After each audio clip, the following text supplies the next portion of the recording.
Structured literacy, what it is, what it isn't, and how to support your students using reading profiles. It's coming up on the Teaching Literacy Podcast.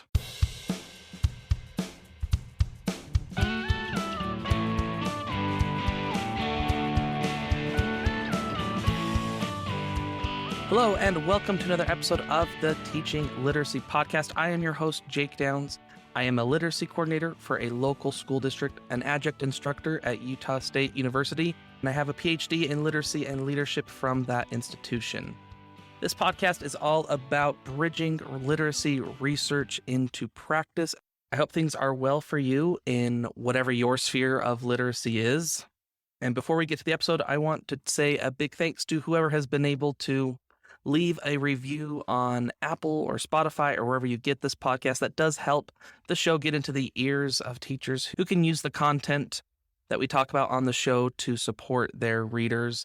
I'm also grateful for some of the donations that have been trickling in via Venmo or PayPal. That does help support the software and hardware costs that it takes to run a podcast. So thank you for doing that. If you're interested in donating, you can go to teachingliteracypodcast.com, click on About Your Host, and there is a secure link to donate via PayPal. You can also go to Venmo and tap on the business side, and you can donate to @TeachLitPod there. Let's get to today's episode. When I saw that this book was being published, I pre-ordered it and waited for probably 6 weeks for it to be released. And when I received it, I started reading it immediately and really enjoyed what was written in this book. The title of the book is called Structured Literacy Interventions, Teaching Students with Reading Difficulties, Grades K through 6. And it is edited by Dr. Louise Swerling, who I have as guest today on the podcast. Dr. Louise Swerling is a professor emerita in the Department of Special Education at Southern Connecticut State University. Her research interests have focused on reading development and literacy difficulties, but also on how teacher knowledge connects to reading instruction. In this episode, we're going to talk about her newly released book, Structured Literacy Interventions, Teaching Students with Reading Difficulties, Grades K through 6. But you might also want to check out a book that she wrote several years ago called The Power of RTI in Reading Profiles, a blueprint for solving reading problems. The reason I was so eager to order this book and read it once I got it is that I really admire Dr. Swerling's work because she reads the academic literature very closely, but then translates it to practitioners in a way that is actionable, in a way that is pragmatic, in a way that is practical within the classroom. And I think you'll find today's episode very practical and help you think about how you can profile or categorize your students and support them using structured literacy approaches. After the interview, make sure to stick around for my 2 cents on the topic.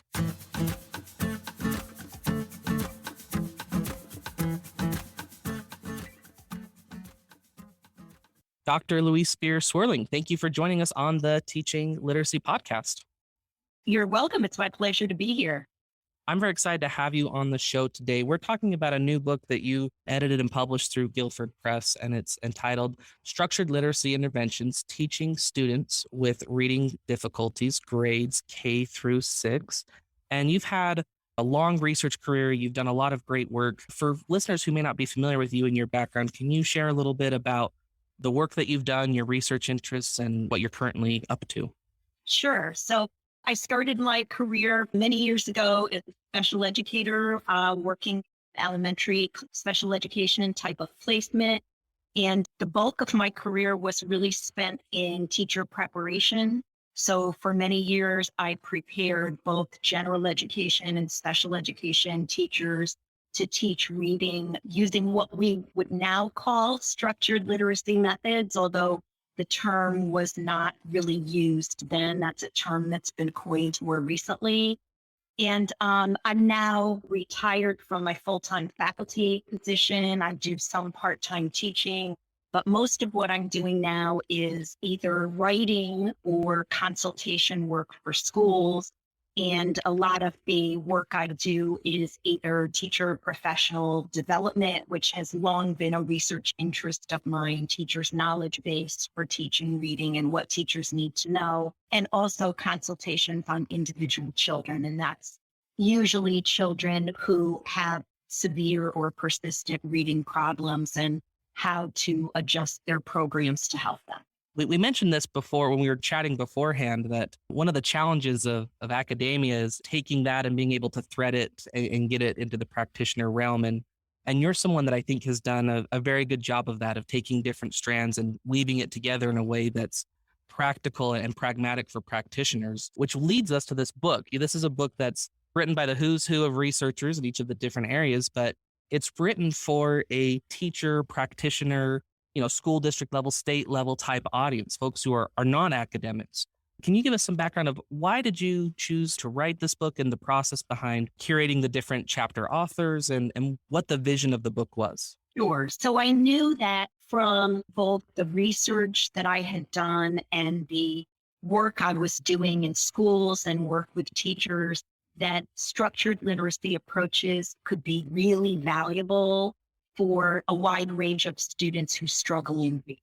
But I also knew that many teachers were not being prepared to use these kinds of methods, and nor were many children learning to read in schools using these methods. So I also had some concerns about, in a way, the popularity of the term, which has really taken off in the last couple of years, being understood maybe too narrowly in some cases as referring only to a particular program or type of program. And I thought that, it's important. My thinking about structured literacy is similar to, I think, what IDA, International Dyslexia Association, has discussed, which is it's better understood as an umbrella term that encompasses a variety of programs and approaches that all share certain instructional features and a focus on certain types of content. And so I was fortunate to find a group of chapter authors that all were extremely knowledgeable in their fields, but were also highly skilled at being able to write for practitioners, because the book is meant for practitioners. So you want people that are not only not, sometimes people can be knowledgeable in their fields, but not be particularly skilled at, okay, how does that translate into what you do with children? And all of these people were very skilled in both areas, and I think shared a similar vision for the book in terms of the vision of structured literacy as being an umbrella term that had more to do with research-based features of instruction and research-based content, and not being tethered to a particular approach.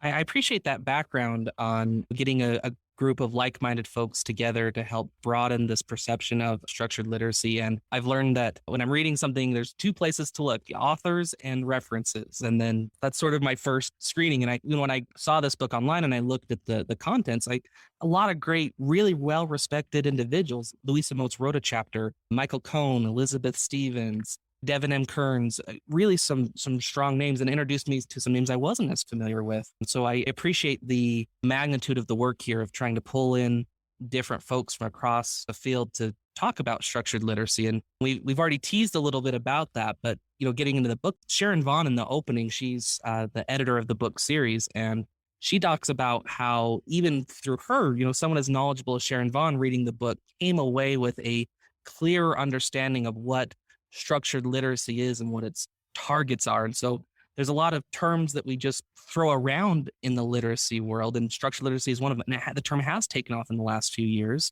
Can you give us a clear definition of what structured literacy is, and what are those essential components that make structured literacy effective? Sure. So that's a really important question. And again, I like the way this has been laid out in some of the IDA documents. So I have to credit them in giving you the definition that I have and that is embodied in the book. And that's really to think about structured literacy in terms of content and then instructional features. So the content of structured literacy are specific reading related language abilities that we know are very important in learning to read, and that tend to play a role in reading problems. They've often been found to play a role in reading problems. So they would be abilities like phonemic awareness, phonics skills, orthography, knowledge about broader letter strings that tend to recur in English, morphology, which is the smallest unit of meaning, like not just individual words, but prefixes, suffixes, roots, syntax, which is sentence structure, and semantics, which refers to meaning at the level not only of the individual word, which in education we would usually call vocabulary, but comprehension of sentences and of longer discourse, passages, stories, informational text, and so on. So that's the content of structured literacy. So you'll know the content is not saying things like multiple queuing systems and how children use multiple queuing systems to read words or that kind of thing. So the content part is important, but also the instructional features are very important. So structured literacy approaches all share an emphasis on explicit teaching of important skills, which means that teacher models and clearly explains important skills. Children aren't expected to just infer those skills from experience. Teaching is systematic, so it's organized in a logical way from simpler to more complex, and also in line with what research tells us about the logical order in which children learn, prompt, corrective, and affirmative feedback when children make errors so that the teacher is providing clear feedback so children know if they've made a mistake, how to correct the mistake. Some other features are use of database decision-making. So assessment that would help you not only design good instruction initially, but also monitor progress and let you change an intervention for a child if an intervention is not working well. And another good example of a common instructional feature for structured literacy would be purposeful selections of examples, instructional tasks, and text. So here's an example of what that means. If you're teaching decoding in a systematic way, you initially choose your examples of words so as not to confuse children. So let's say in the program, children are being taught syllable types like closed syllables, which would be not necessarily a universal feature of structured literacy approaches, but a really common feature. So usually early on, children learn a closed syllable has one vowel, ends in a consonant, and the vowel stem will be short. And it's a way for them to unlock the vowel sound in the syllable, which is highly variable in English. So when the teacher is teaching this pattern to children, you have to screen out words like mild, or words like walk, or short, which is a vowel R pattern, because children are ultimately going to learn those words, but early on, it's going to be confusing because children haven't learned those words yet, and they're going to want to call them short vowel words or closed syllable.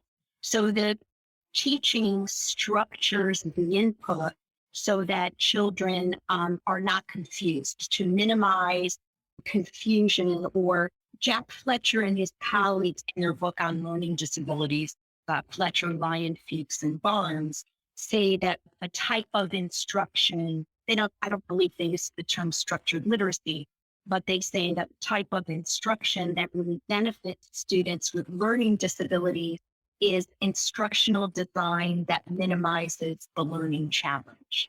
And I think a lot of teachers will find that kind of an odd phrase because teachers are often being exhorted to challenge their students.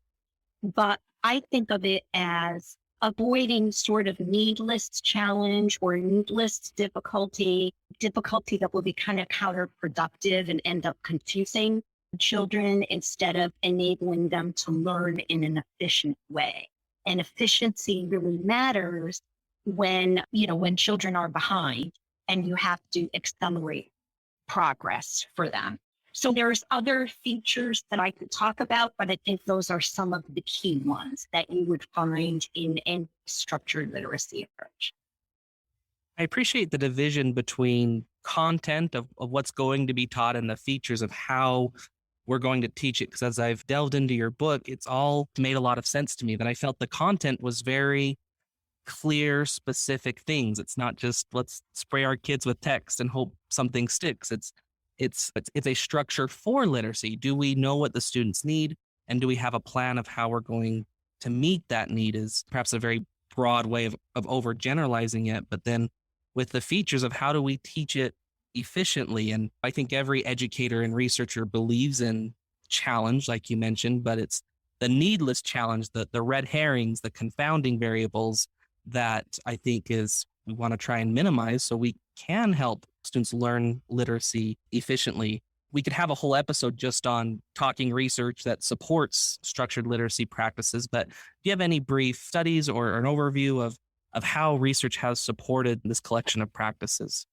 So with regard to the content, really the support goes back decades. Early work, this was work I learned about in my teacher preparation program, believe it or not, in the late 70s was the work of Liberman and Scheckwheeler, the Haskins Laboratories group of researchers who were known for their studies of phonological processes in reading. And there have been many, many more. The work of Pete Stanovich, Isabel Beck, Hollis Scarborough, the Florida Center for Reading Research, group of researchers, again, many more that tell us that learning to read is based in these language types of processes.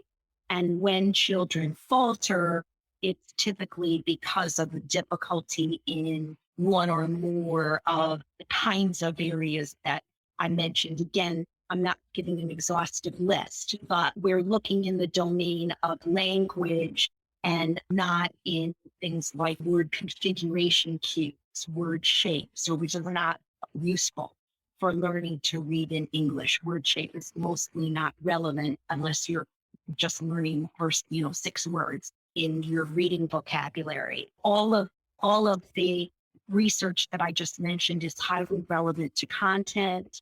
The consensus reports like the National Reading Panel report would be another one.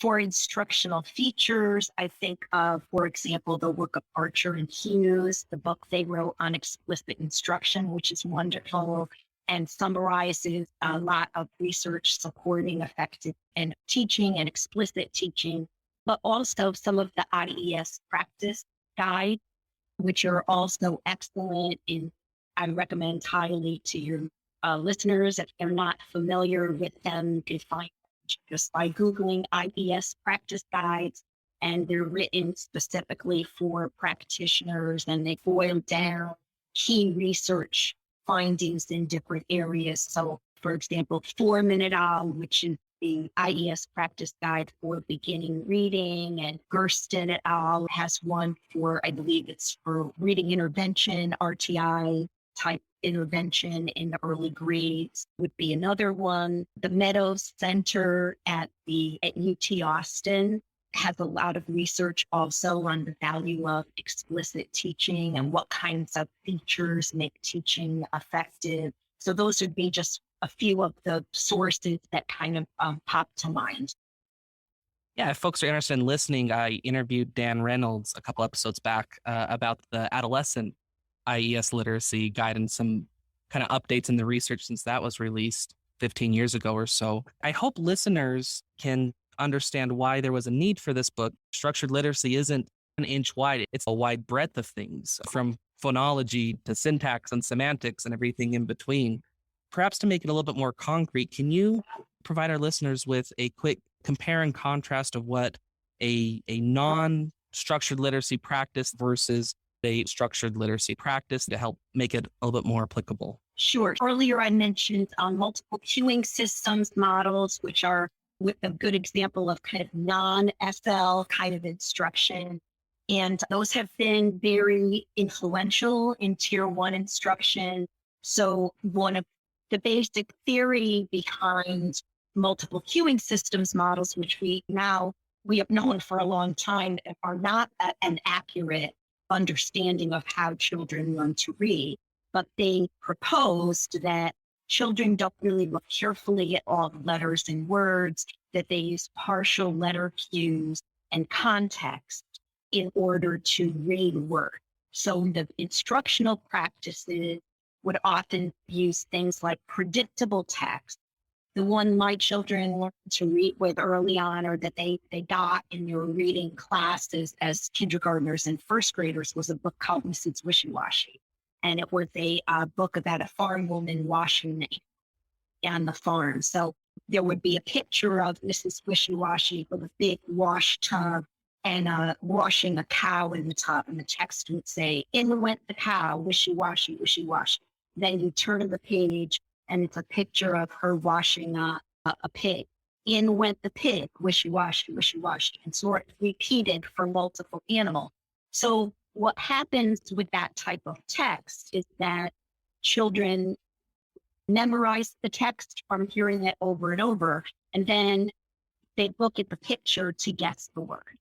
And often the words that are used are sometimes more complex words. The example I just gave you didn't give you a good sense of that, but often the words might have words like caterpillar or difficult words that a beginner could never decode.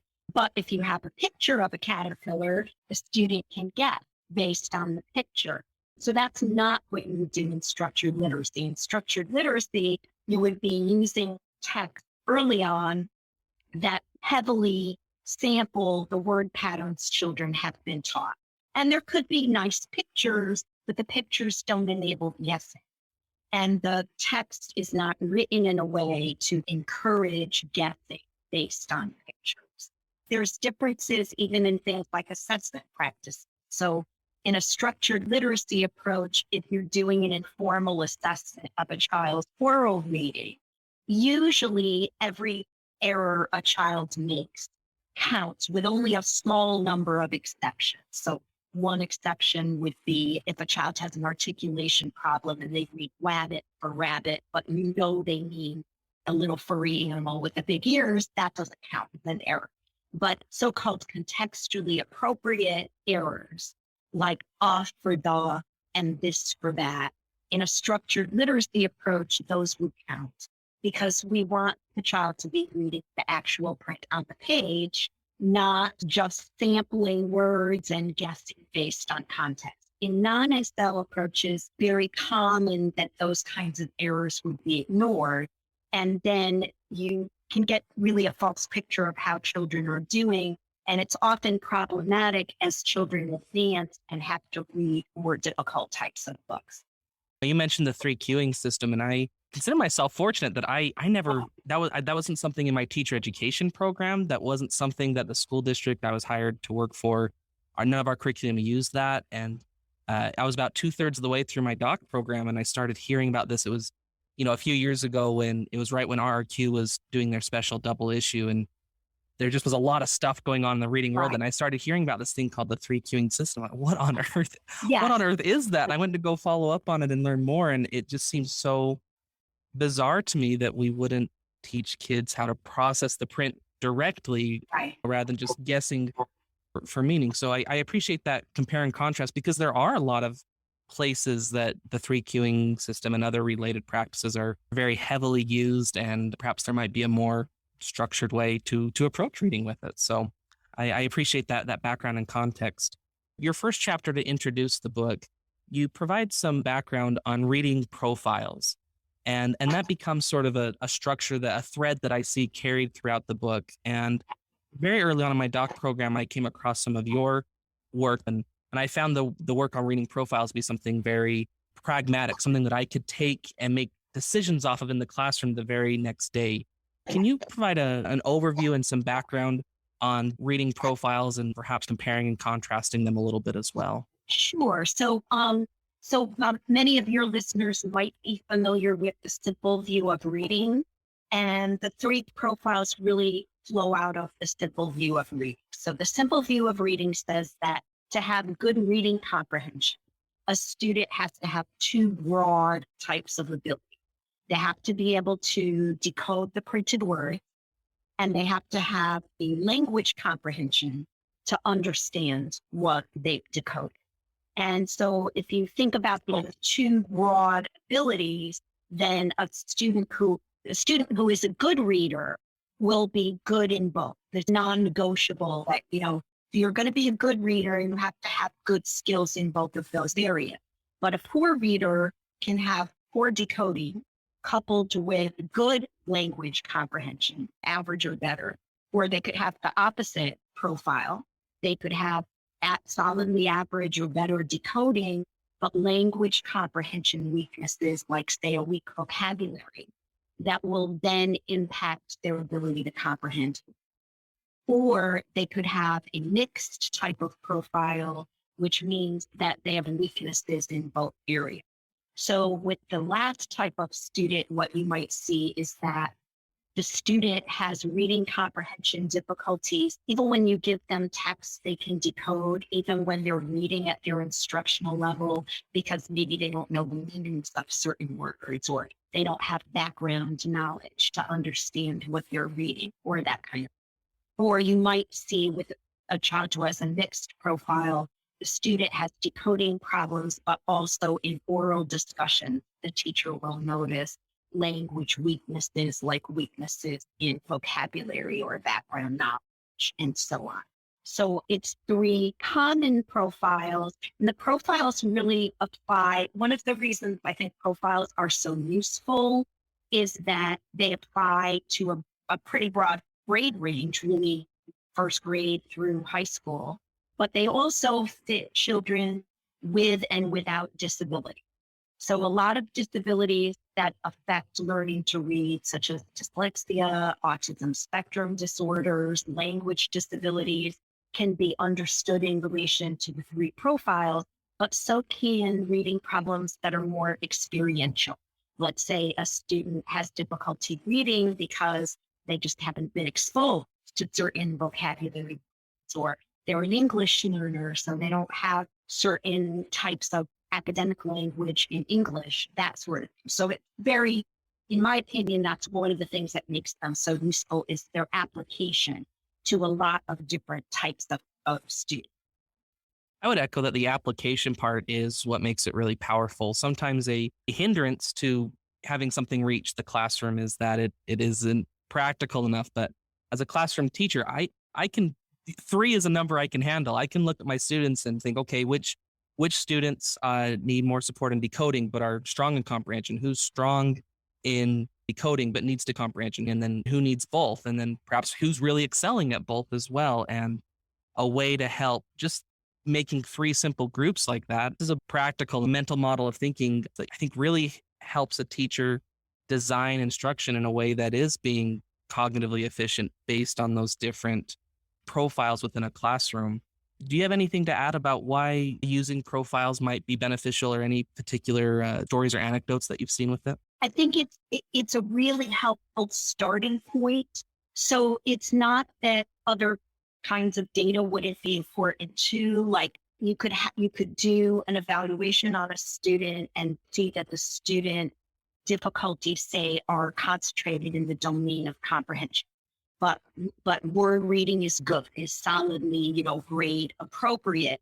But then if you have information that, say, a student has been diagnosed with an autism spectrum disorder, we know those students tend to have specific kinds of comprehension problems, like difficulties with perspective taking, for example, difficulties with multiple meanings of words. So then, that additional information could certainly be very helpful for that student, but the profile is a starting. It's a starting point to which you can add as you get to know children and get more information. Also, I've only written about this a little bit, and I haven't seen a lot of attention to it in the literature, but really the profiles also help you understand students' problems in written expression. Because really what the profiles are is that they're a constellation of underlying strengths and weaknesses in language, in different components of language.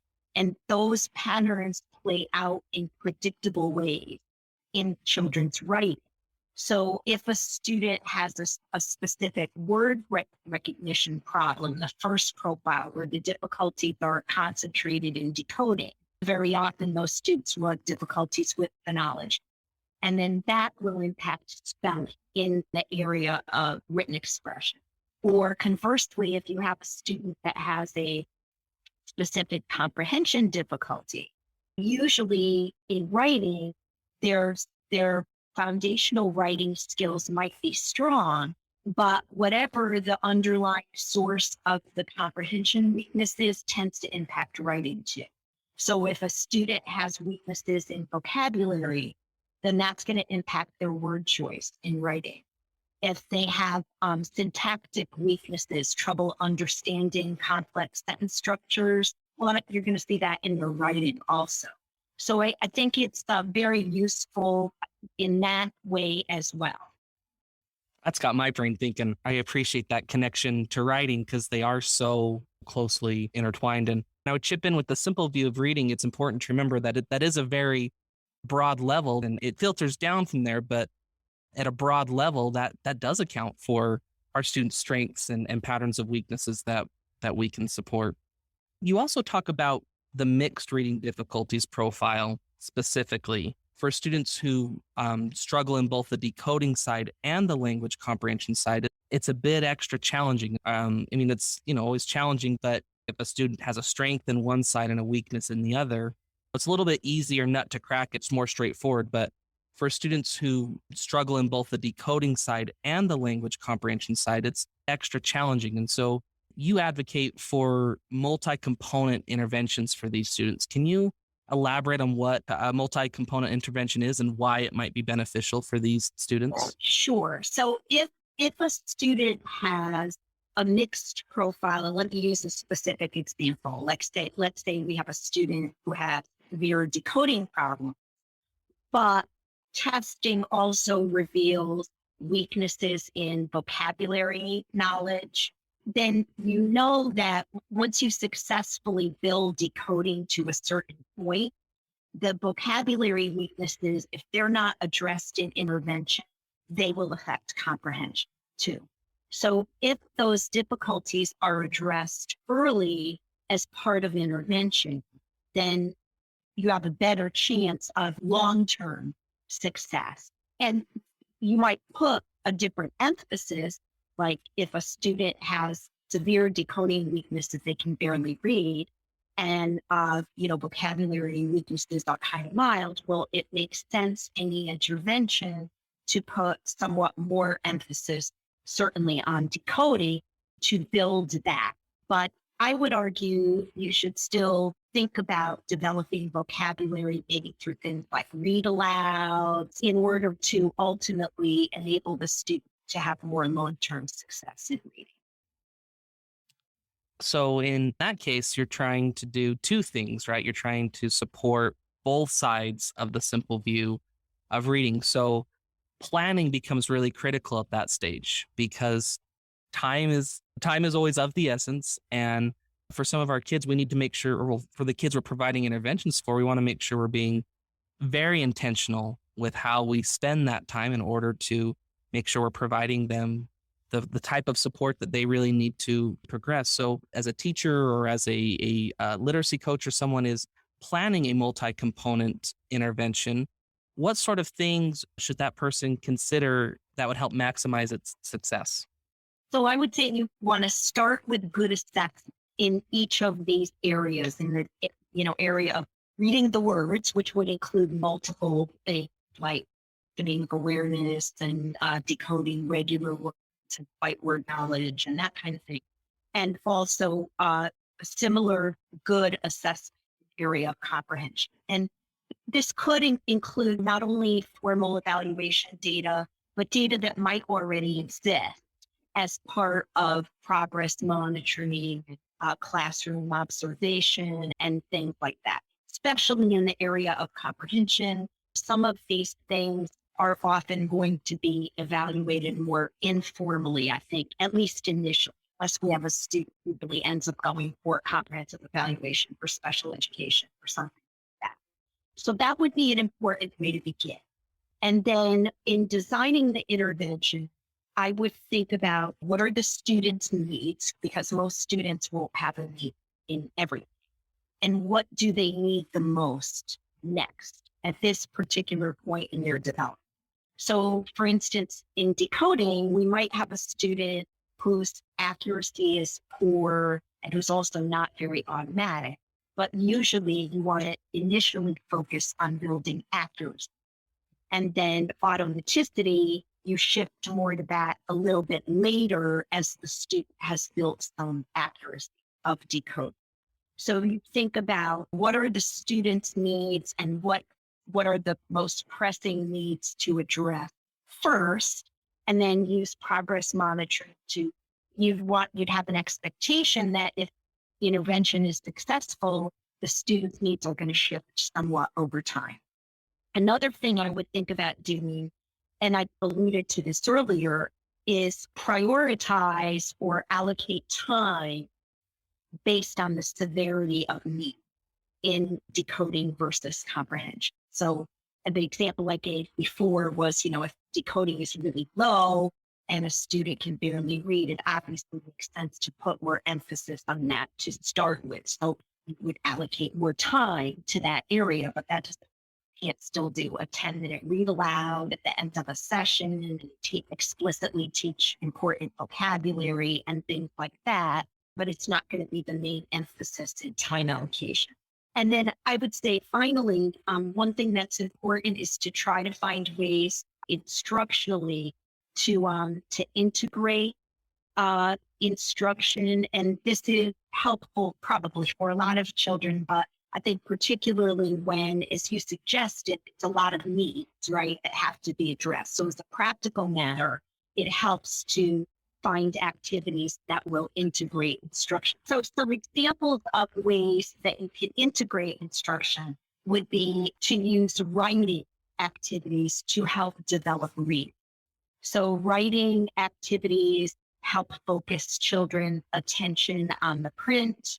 So a child who's functioning at a very beginning level can be learning about letter sound relationships and phonemic awareness and spelling and decoding in the context of that type of activity.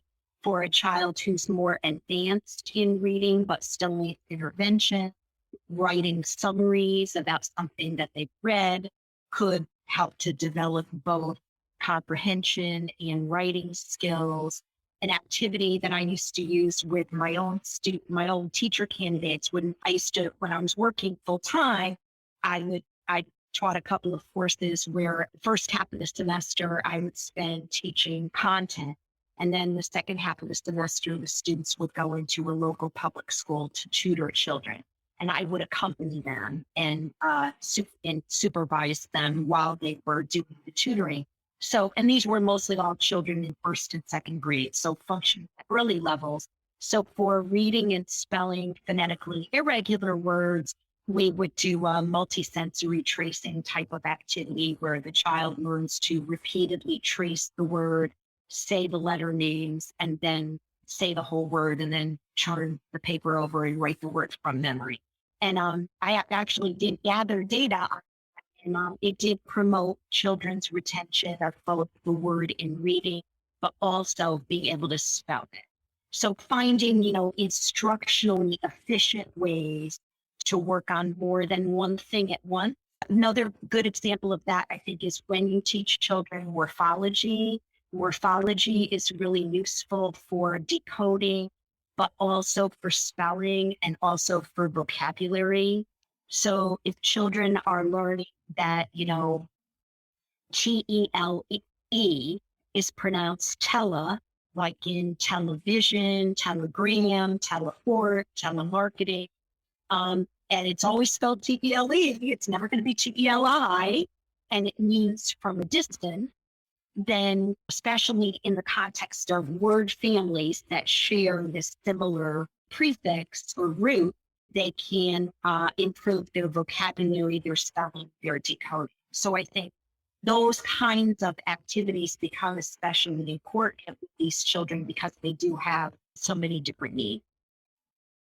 Thank you for that explanation. I want to expand a little bit on something you briefly mentioned and that's the matter of dosage. Because I think that's something that's really critically important, that if there's a half hour, 45 minutes allocated during a day for a teacher to be giving a student an intervention or a small group of students, what might guide the teacher of, okay, within that 45 minutes or within that half hour, how much of that am I spending on the decoding side of the simple view and how much am I spending on the language side? Maybe you can kind of walk us through how those decisions can be made.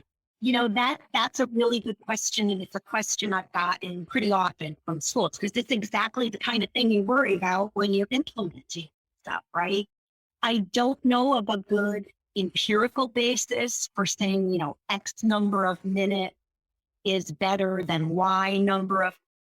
In fact, I know of a couple studies that have addressed different reading skills and kind of come up with the same outcomes, even though more time was spent, say, on words in isolation versus reading words in passages or vice versa. So I don't have an empirical answer. I think it's more of a judgment call, a common sense that if a student has really serious needs in one area, that you would tend to allocate more time to that. But I don't have a good empirical basis for making that judgment, at least not that I know of, not in terms of research that I've seen. So it is always going to depend on the context and the data that you're seeing and perhaps the scope and sequence of instruction that they're in. And a lot of local contextual factors will factor into that as well. And using progress monitoring. So if you're doing ongoing progress monitoring and you're seeing that there's an important area where the student is not progressing, that's telling you, I think, that one variable to consider is putting more time into that area. Excellent. Could you provide us an example vignette of what a structured literacy multi-component intervention could look like? Sure. So in the book, there's a student, the last chapter of the book, which was one that I wrote, it's profiled 3 different children and multi-component interventions for each child, and each child has some limitations. And Jamal is the first child who's profiled. I think that some of your listeners, if you work in elementary or middle schools, you see a lot of children, a lot of struggling readers like Jamal. So he's a 6th grader and he's not a really low level decoder, but he still has some decoding needs, mainly in relation to multisyllabic words, building fluency, spelling, and then also vocabulary comprehension. So he's got these broad needs. He's not extremely low in any one area, but it's a broad set of needs. So he's a perfect example of a student that could really benefit from teaching of morphology to read multisyllabic words, and then tying in the meanings of roots, prefixes, suffixes to help him with vocabulary, teaching him that the root typically has a stable spelling. So it's going to be the same spelling across the semantically related types of words. And that you can do that. You can do that to help even when the vowel sound is not apparent. And you really have to do that in English spelling. So for example, if a student is trying to spell the word colonist, the second vowel, you cannot hear with your ear that that's an up, right? Because it's a schwa. So columnist, it could be an I, it could be a U, it could be an A. But the student, if you make an analogy to colony or colonial, a semantically related word, the same root, and if the student understands, oh, I should use the root to help spell the word, then you can get that spell. So some teaching about that, just making explicit, hey, this is useful information. If you pay attention to, you can't maybe hear what the vowel is, but you can think of words that are related words that will help you in spelling. So that was one set of basically Jamal's word reading. And in the book, he's working in a small group. He's got a matched group of children. So it's like 1 to 3 or something like that. And then for text comprehension, the teacher is doing teaching at instructional activities like question generation, where the student generates questions while they read and they write answers to their own questions in a log. And that's to help get better depth of processing of what they're reading and better inferencing and that sort of thing that also can into being able to summarize a text. And then there's repeated reading for fluency. And I guess one thing I would say, and this is really specifically a structured literacy thing, but I'm just thinking of children like Jamal that I've worked with, and that, again, in my experience, are a really common profile of reading difficulty in the upper elementary and middle grades. A student like Jamal reads well enough to read for pleasure. So if you've got a sixth grader who's reading at a first grade level, it's a really tough nut to crack to find something they can read for enjoyment. But a student who's in sixth grade and say reads around a fourth grade level, that opens up a lot of series that are really written specifically for older students who struggle in reading. So I do worry sometimes that in special education, we overlook the importance of trying to stimulate independent reading, especially once students get to that point where it would be a good option for them. And I'm not talking about that as sort of a substitute for instruction in school, but more as an adjunct, reading for homework or reading during free time or something like that. There's so many benefits that children can get out of independent reading for enjoyment that I think we should overlook that as something that we want to do. We want to try to stimulate for kids who struggle, even if early on they were like, I'd rather scrub the toilet than read. I'd rather eat Brussels sprouts than read. I think it's worth trying to change that as kids get more skill in reading and they have more books that might interest them available. Absolutely. I love that perspective. My mind just kept going back to, as you're providing this vignette, of the importance of good, accurate data collection and having various types of data to try and get this three-dimensional profile of what the student really needs. And that's a tricky part of it as well, but it's an essential. It's to make decisions on how to support the kid, you've got to have good data from the beginning. So we have really scratched the surface with the book. We've provided a little bit of an overview of the reading profiles and how to structure multiple interventions at a time, but we haven't gotten really into the individual chapters that are covering different things like spelling and like fluency and like phonology. So would you mind providing a brief walkthrough of the book of other highlights that folks who are interested in the book can find if they dig deeper into it? Sure. Well, there's individual chapters on these important components of reading. There's also a chapter on written expression.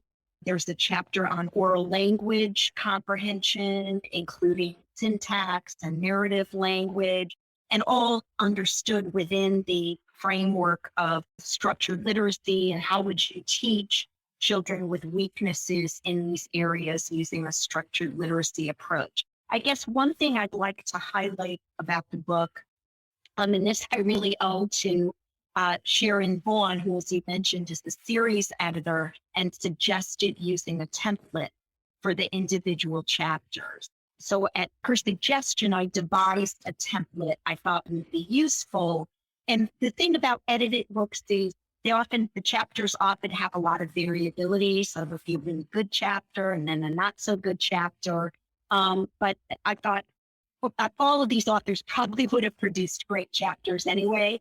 But when you have a template, it kind of ensures that people are consistent in how they organize what they're doing. So authors were asked to start with an opening anecdote or case of a child or something like that, to have a section that would summarize research findings in whatever domain it was, awareness or vocabulary or whatever, to have the meat of the chapter be focused on instructional activities and lesson plans. And then at the end, to have application exercise.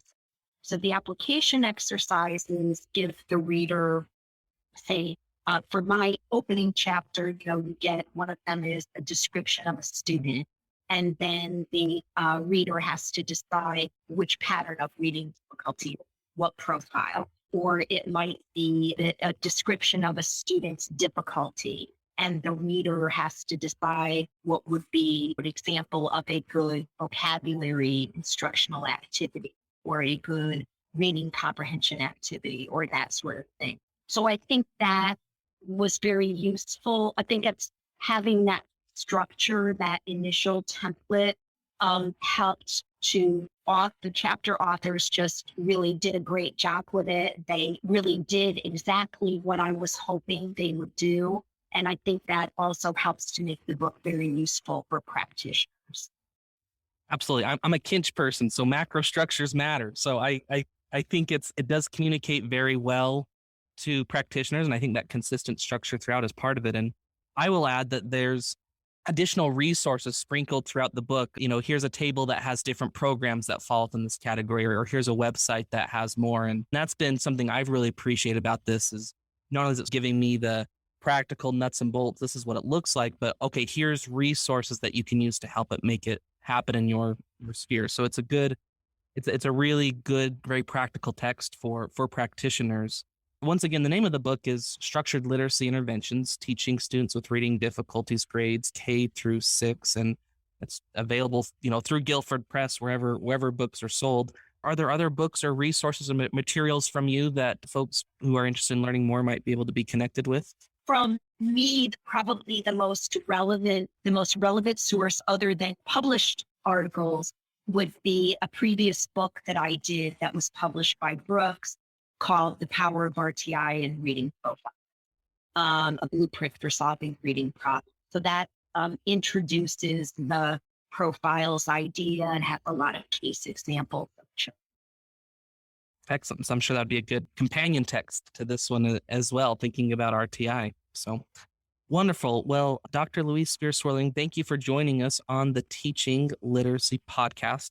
Final question for you. What do you think makes a good teacher? Okay, so I thought about this because you let me know a little bit about what the questions were going to be up front. And I think that's a really big question. So I think being a good teacher, certainly being effective, means you do have to have a knowledge base about that's, grounded in current research about how children learn to read and the most common reasons why children have difficulty and evidence-based practice. So that's one set of things that hopefully, but which unfortunately, it doesn't always happen, but it's what you would want teachers to get as part of their pre-service education.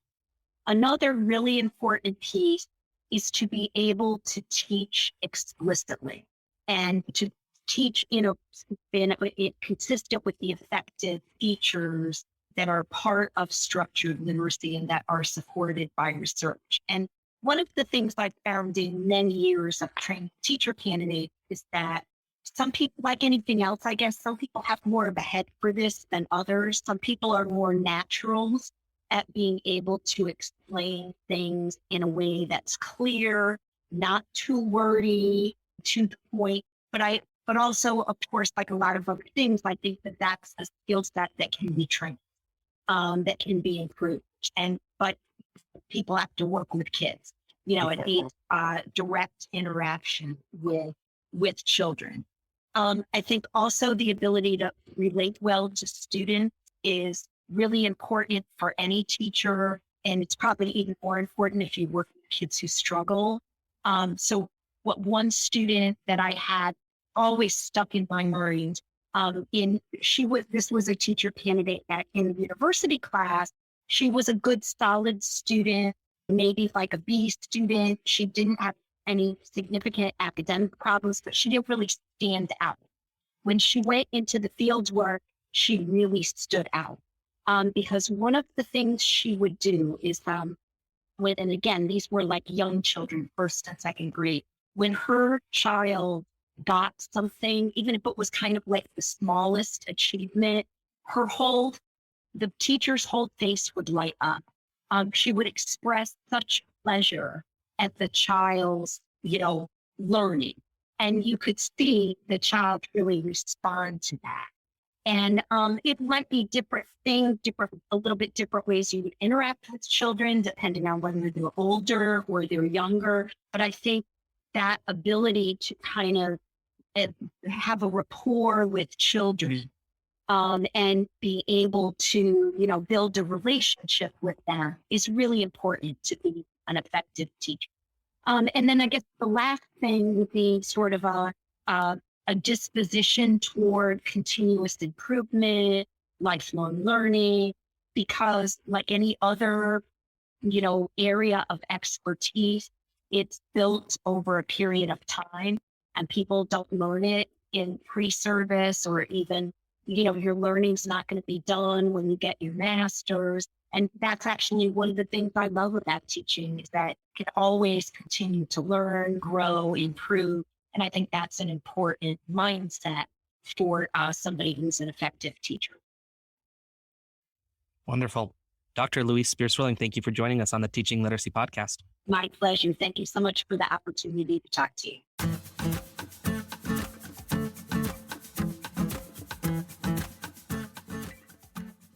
A big thanks to Dr. Louise Spear-Swerling for joining me on the Teaching Literacy Podcast. For those of you that have followed the podcast for a long time, you'll be familiar with episode 2, which is my first time I interviewed Dr. John Z. Strong, and he was talking about how we can support students in complex text. And he references Dr. Spear-Swerling's work in there where he's talking about supporting students who have difficulties in decoding, but relative strengths in comprehension, students who have relative strengths in decoding, but a relative weakness in comprehension, and students who struggle in both areas. And that was a really influential article and interview for me. There are so many different threads to literacy research and how we can really robustly support students. It can be overwhelming. And even for me, someone who's done a PhD in literacy and who's read a lot of reading research, it's still very overwhelming for me at times to think about how do we make all of these different threads cohesive so that students can really benefit. But that's exactly the reason why I like Dr. Spear-Swerling's work around reading profiles. A bazillion different threads is hard to handle, but I can handle 3. I can look at any of my students or as an entire group of my students and think, where are their relative strengths and weaknesses? And using that profile mind and using that type of mindset to support the instruction that I'm delivering at tier 1, tier 2, tier 3, at all of my different tiers of support to make sure that I'm providing students with the best support that I possibly can. So I hope that you also appreciated thinking about those 3 different profiles and special considerations for when a student needs a multi-component intervention, which I think is fairly prevalent for students who struggle to read. And especially as we start thinking about upper elementary and into middle school and high school, those multi-component interventions really become very critical to make sure that we're using our time efficiently to support reading achievement.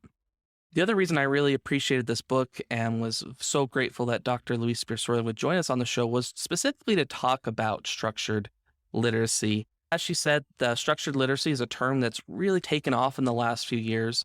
And a lot of times we throw terms around like structured literacy and balanced literacy and guided reading and science of reading. These terms get thrown around quite a bit, and we forget to define them really clearly for folks who may not be on the inside track of all that, of what each of these, different areas mean. And so what I like about talking about structured literacy is that it really is a broad umbrella term that encompasses lots of different, that not only encompasses different content areas of literacy instruction, but also different pedagogical or approaches to teaching that instruction. It's going to have very clear targets. It's going to have very clear instruction. That instruction is going to have lots of opportunities for students to practice and respond. It's going to have a gradual release format.